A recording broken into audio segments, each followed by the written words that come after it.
Telugu Desam party Janasena వర్గాలని మధ్యన గొడవలు జరుగుతున్నాయని రెచ్చగొట్టే ప్రయత్నం సాక్షి చేస్తుంది. అందులో భాగంగా తాజాగా ఇంకొక వార్త రాసుకొచ్చింది.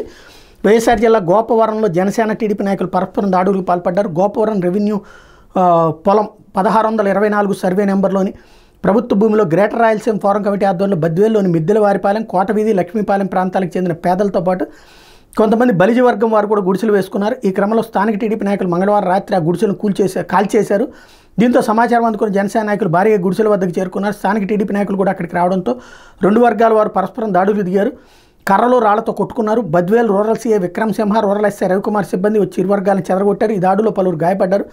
దాడులు దిగిన ఇరు వర్గాల వారిని పోలీసులు అదుపులో తీసుకున్నారు. టీడీపీ నాయకులపై కేసులు పెట్టాలని జనసేన నాయకులు పట్టుబట్టారు. రెండు వర్గాల వారు బుధవారం రాత్రి వరకు పోలీస్ స్టేషన్లో బల ప్రదర్శన దిగారు. దీంతో నాయకులు రంగప్రవేశం చేసి రెండు వర్గాలను శాంతింపు చేయడంతో పాటు కేసులు లేకుండా చేసేందుకు ప్రయత్నాలు జరుగుతున్నాయని రాసుకొచ్చింది.